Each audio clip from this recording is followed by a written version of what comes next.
Welcome back, everyone. Welcome back to another month, another edition of the OlimoLeague monthly finals, the 2024 December finals. I'm of course your host, Live VIP, with me and joined by these amazing players, by the people in the chat, and by my plushies as well. Welcome one and all, and once again, happy holidays, Feliz Navidad, Merry Christmas one and all. Oh boy, this is our second broadcast back. If you remember, we returned yesterday with the Pickasaur Monday.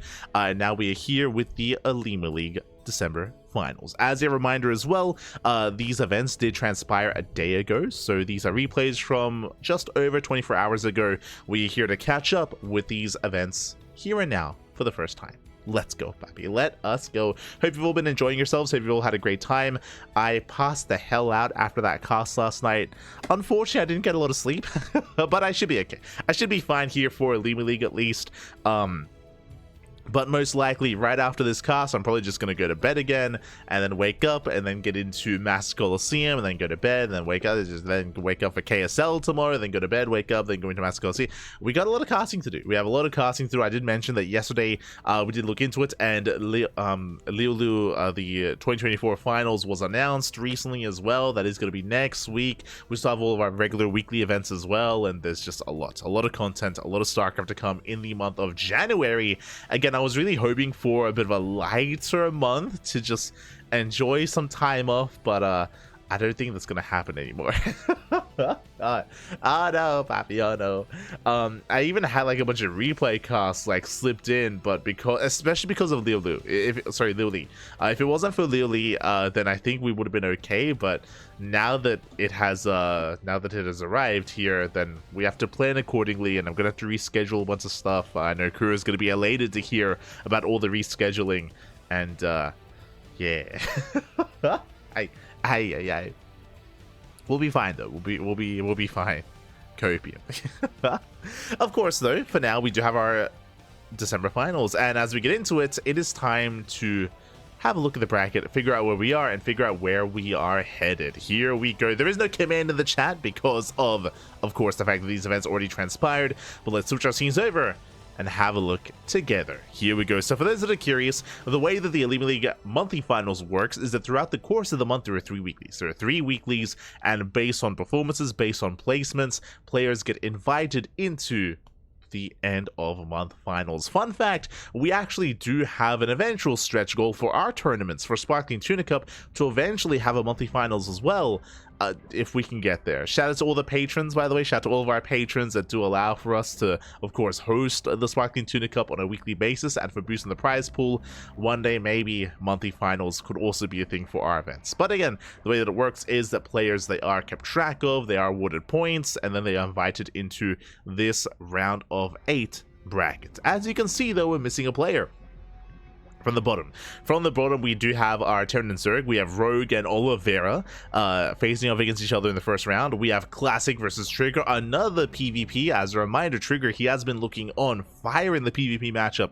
Very aggressive, very in your face. But again, Trigger has been popping off in this matchup. I look forward to seeing more of it. Scrolling up, we have Trap versus Creator, another PvP. And we have Hero versus to be determined. I don't know if you noticed the initial matchup here for tonight, but there was an extra invite because there was a tie. There was a tie in points, there was a tie in standings, so right now we have a battle for that final spot in the top 8. It's going to be a ZvZ between SHIN and YoungYakov. Oh boy, shout out to YoungYakov, of course, for being the only European in the event.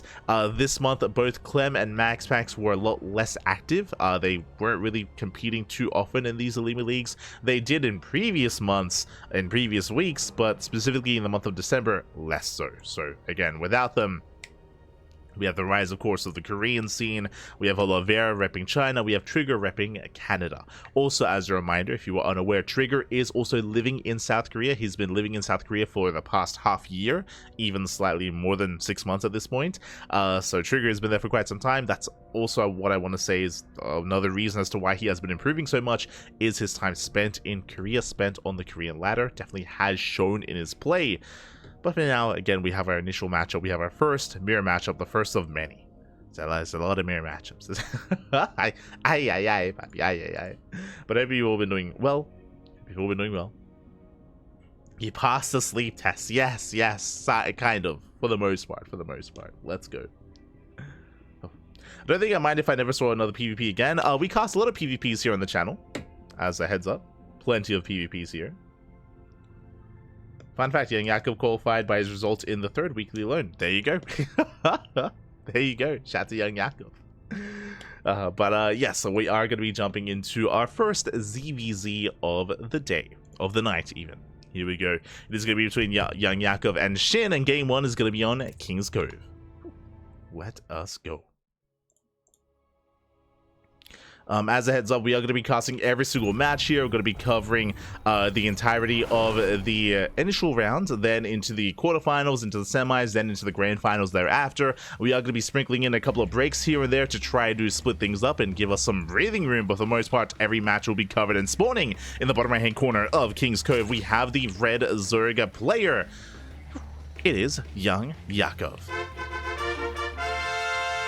Repping the land of Europa in tonight's broadcast, and spawning in the top left-hand corner, we have his opponent. We have the blue Zerg player. Oh, we have the blue Zerg from South Korea representing Gaiman Gladiators. It is SHIN. Here we go. As we are going to be settling in. And I'll be honest, I haven't had the luxury of casting too many ZvZs on the latest patch.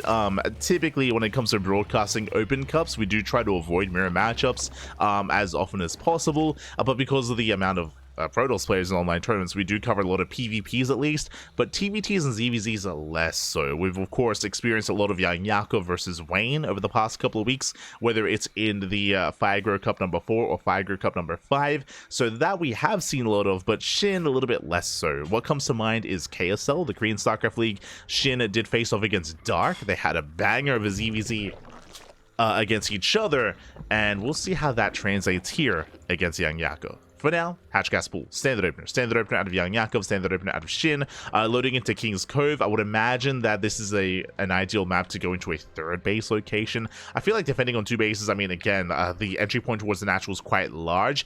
I guess you can try to wall off here at the ramp, but then you have to wall off here on the left-hand side as well. So I feel like 2 base play is less viable on King's Cove, despite how large the map is itself. I feel like maps like Neon Violet Square or Abyssal Reef maybe are a little bit more conducive to that sort of thing, but even then Abyssal probably wouldn't be ideal. Nah, Abyssal has some better SimCity, I feel, to fully wall up. But regardless, here we should be seeing a 3rd base. Should be seeing 3rd bases. For now, we are going to be joining, saturating our bases, joining on up, working towards link speed. We'll see where the gas is going to be spent. If the gas is preserved, if the gas is spent elsewhere, we will take note of it, of course. That will be a sign of things to come. But again, for now, we are expecting our expansions, as both players just getting in position, scouting with their overlords, and making sure they get a read on what's going on. As links have arrived, first 2 links moving out across the map for our scouts, likewise SHIN doing the same. Again, it's imperative here that we get in, that we confirm the lack of gas saturation, the lack of tech. It is important that we get into the main bases to figure out what exactly is happening, as here comes that 3rd. So YoungYakov moves out to expand, likewise so does SHIN. Again, this map, it's just not really conducive to do base play. It wouldn't be ideal for King's Cove. Some other maps more so than this one. As links, they do confirm. Upon seeing the 3rd base, this screams just standard play. It's like, oh, okay, like standard opener, nothing's really being too crazy, nothing being too hidden.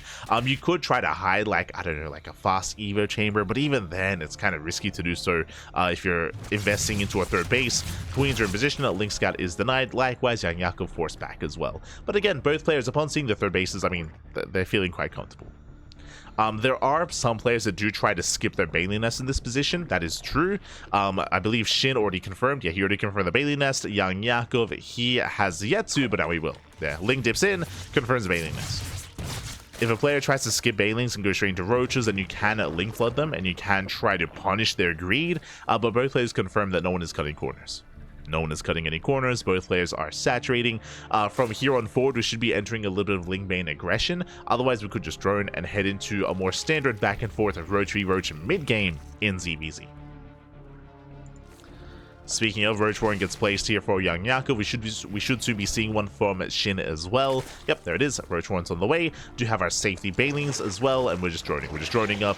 Now, SHIN did make extra workers here, did make an extra round. I believe YoungYakov made extra lings, if I'm not mistaken. Not really, but has kind of delayed his own droning by a little bit, not by too much. Ooh, as he does get a Baneling baited out. That should not have happened. So already one Baneling goes down. Another Baneling has to be remorphed here for YoungYakov. A little bit of miscontrol here by the red Zerg player, which is less than ideal. And as a result, SHIN has a nice little advantage. Nothing too major, but gas is quite important here in this matchup. And even Banelings as well can really save you in a dire position. So you have to be very careful with your Baneling control, with your Baneling movement. So do set lift. Both players still just droning. We do have our Eva chambers on the way for upgrades, Lair as well. No signs of aggression, really. No major signs of aggression, which means we should be entering the Roach v Roach phase of ZvZ. As we mentioned before, this map isn't really conducive to 2-base play. Likewise, because the map is so large and because the map is so defendable on 3 bases, Ling Bane aggression is less ideal as well.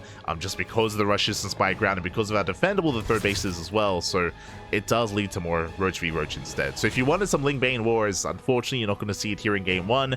Depending on what map we load into in game 2, we could embrace that. But now upgrades on the way. Oh, there we go. The first sign of deviation. Plus on melee, extra gases. And what does this mean? I'm feeling mutas. Yeah, it's all 6 gases. All 6 gases being taken here by SHIN. It's going to be on YoungYakov to figure out what exactly is going on. And they're going to rescout on the main. Here it is. Overseer's on the way. Thankfully, Overseer is being morphed in. It's the role here of this Overseer to scout the lair, to scout the lack of upgrades here on the Roach Warren, and to scout the tech itself. Spire further back in the main. We'll see if YoungYakov can piece it all together. So it's going to be Ling Muta here, or Ling Bane Muta out of SHIN. YoungYakov back at home, going for his own Spire as well, but still investing into the Roach upgrades. Bear that in mind. Oh, as the Overseer is denied. I mean, he does confirm the lack of researching upgrade here on the Roach Warren. That is a tell, but is that enough of a tell to really confirm here for YoungYakov? That I'm less certain about. Now, what's occurring here is SHIN is going into a much more heavy investment into mutas. SHIN is basically going pure mutaling. Pure mutaling, so he will have the muta lead. When it comes to YoungYakov, because he's investing into these Roach upgrades, it's only going to be mutas just for map control. Oh, nice connection though. Nice initial connection. Littlings do go down. Armies being active elsewhere. Roaches, they turn back around. But again, it takes so long for the Roaches to move out across the map. The Spire is almost done. Spine Crawler is going to be thrown down here at the 3rd base. YoungYakov is moving out. He is not committed. He is droning behind this. And again, he's going to be making up to, what, 5, 6, maybe 7 mutas at most here for that map control. Little does he know that SHIN is going to have mass muta. YoungYakov still committing. There we go. 14 mutas on the way from SHIN. That's a lot of mutas. And these Roaches, they have to get some work done. They finally get across the map. By the time they do, the Spine Crawlers are done. Mutas, they're almost popped. Can they get into the mineral line? Oh, Baneling does run away. The target firing, though. Oh, my God. Yeah, as Lings, they do collapse on the army. Mutas have arrived. Spine Crawlers go down, but they were just designed to buy time. And now the Roaches are falling. Yeah, the Roaches, they are falling. Oh, my God. They do just melt here before the plus on melee Lings and the Mutas. And the mineral line is safe. Not a single drone went down. The mineral line is completely safe and sound. And now SHIN has a massive muta lead. Yes, YoungYakov has some of his mutas, some of his own mutas, but they pale in comparison here, as he has 7 mutas to 18, 10 mutas to 18. That's a big muta lead for SHIN.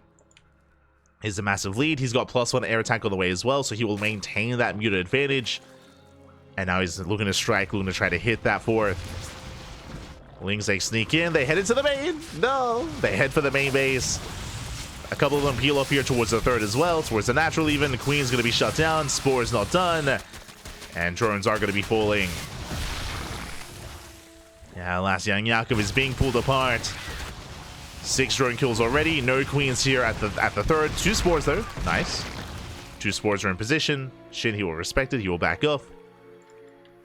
SHIN does take a worker lead. And again, behind this, he's just massing up more mutas. Looking at the muta counts, still has a 7 muta advantage. Still maintains it. Infestor on the way. YoungYakov did respond with a fast infestation pit. I do appreciate this. With the fast pit into fast infestors, this does mean that even if YoungYakov has even though he's going to be down in mutas, a fungal could make or break a fight for him. It's a big if, though. The reality is that if there are too many mutas in favor of Shin, even if he takes up Fungal to the face, he can just fight. He can just fight anyway. And he can still win that fight as well. Like, one Fungal is not going to be good enough. Chain Fungals, though, I mean, that's a little bit different. Oh. And Shin, I'm sure he wants to engage.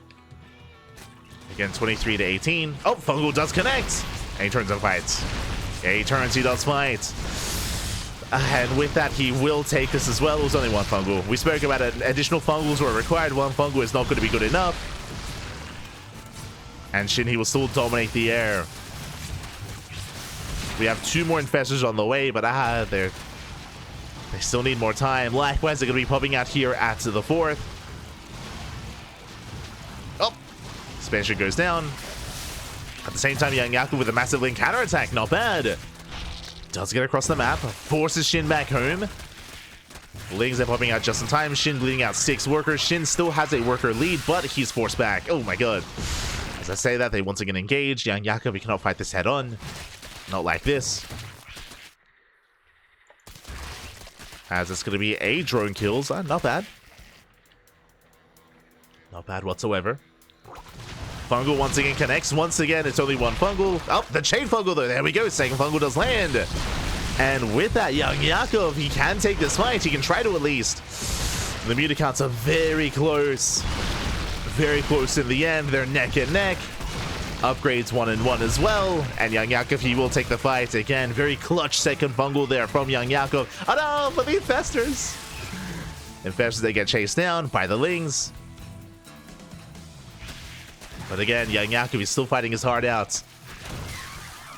Again, those were some good connections, but unfortunately he's still down a base. He's down a base. Shin, he's got a 4th and now a 5th base up and running. He's up in workers, has better saturation, and Shin can still outproduce YoungYakov. That was a good start for the Red Zerg, but he needs more. Well, he needs to do that again. And ideally, he would have preserved those Infestors. Like, if he had saved the Infestors and gone in for another fight with more Fungals, then that's a different story, but no, he can't fight like this. And not quite like this. He has to back off. Has to retreat. Plus one carapace finishing off for Shin, so he's going to be evening, if not exceeding, the upgrades here of YoungYakov. Shin getting his own Infestors.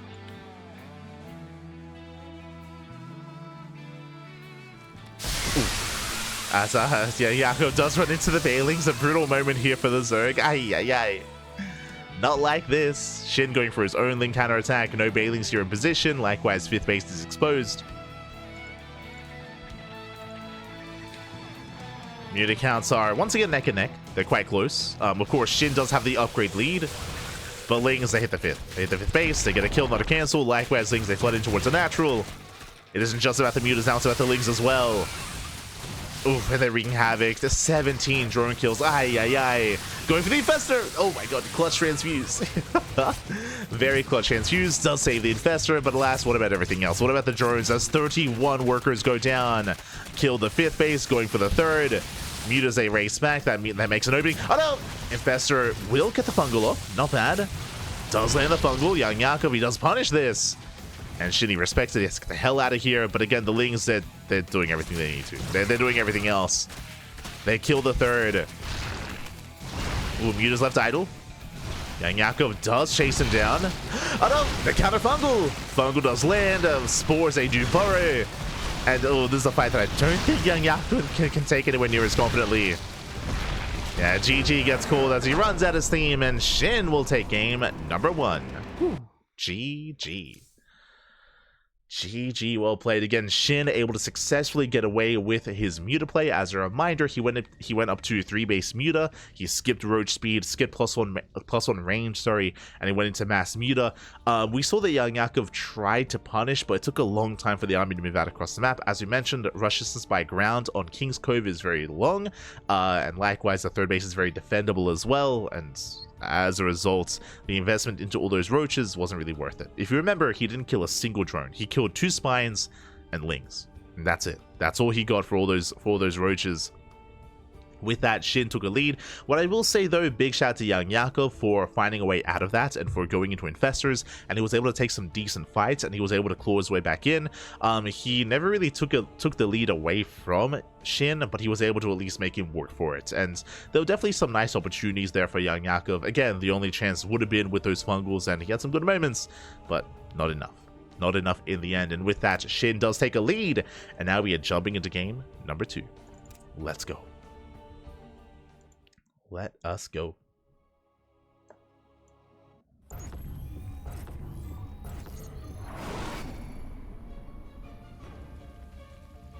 As spawning in the bottom left-hand corner, of ley lines, we have the South Korean Zerg player. We have the Red Zerg representing Gaiman Gladiators, leading the series 1-0. It is SHIN.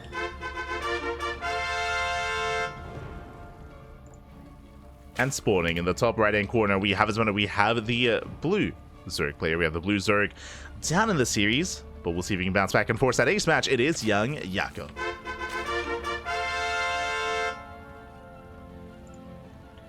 See in chat, Trigger's been playing like a monster recently or lately. I hope we get to see him. We of course will. We're going to be casting every single match here tonight. Going to be covering every single matchup.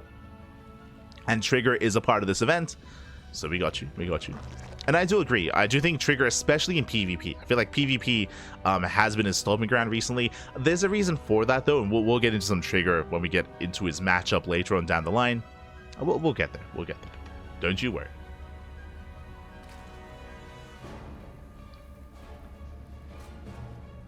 These are replays. Why TBD? Because that match is determined by the winner of this series. That's why it's to be determined. Either YoungYakov or Shin will advance on to face off against Hero in the next round. I do apologize if I didn't make that clear. And likewise, of course, we haven't looked at the brackets themselves, unaware of how this event has transpired. If you do post any spoilers in the chat, you will be, of course, banned.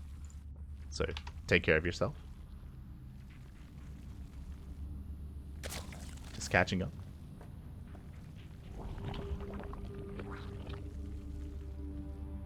Triangle versus square. I missed it. Oh no. The battle of the shapes.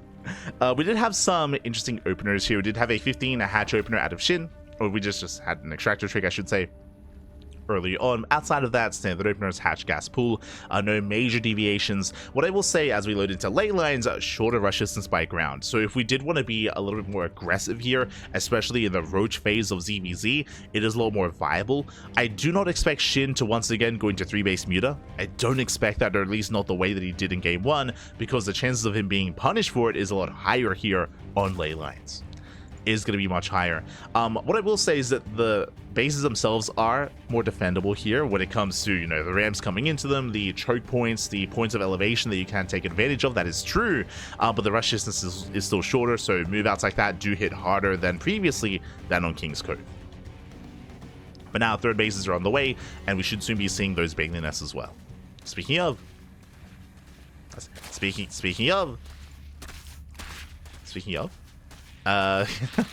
so the Bailey nest is on the way here for Shin, and okay, YoungYakov, he was a little bit distracted, I imagine, by the Lings, but his is on the way as well.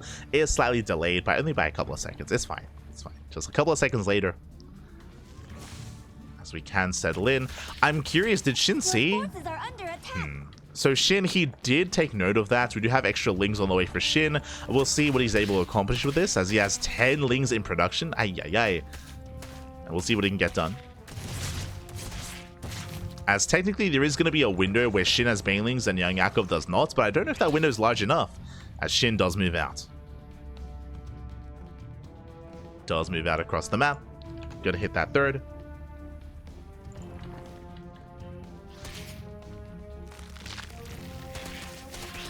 I see top of the chat. Is YoungYakov a relative new player? I mean, he's old Yakov now. I mean, Yakov, I do feel like a lot of eyes were on Yakov back in 2020, like more like the COVID era of StarCraft. But he's new in the sense that, he wasn't necessarily an active player back like in Heart of the Swarm or early Legacy. He's more like, I guess you could say he's more of a modern player, I guess. Like, when I think of YoungYakov, I think of Soul Spirit.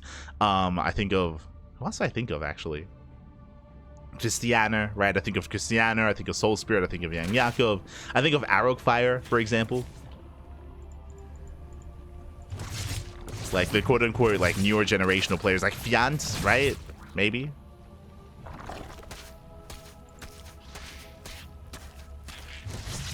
It's like, are they new? Like, they've been around for like 5 years, but like I guess in the history of StarCraft, I guess they're new. True. We're all getting old, Papi. Ah, smooch. Oh no, not like this. We're all old now. That's crazy to think about. Like the COVID era of StarCraft was like what, 4 years ago? Like it's crazy, more than 4 years, almost 5 years ago. That's crazy. Like unironically, that just hit me. Jesus, it's insane. As my apologies, a little bit distracted. We do have Roach production here underway for YoungYakov. Does cut workers earlier on, and YoungYakov is going for an all-in. At this point, he's going for an all-in. He is cutting workers far earlier, building up his roaches. And do you see what I see? No lair. No lair, no roach speed. This is going to be a hatch tech all-in.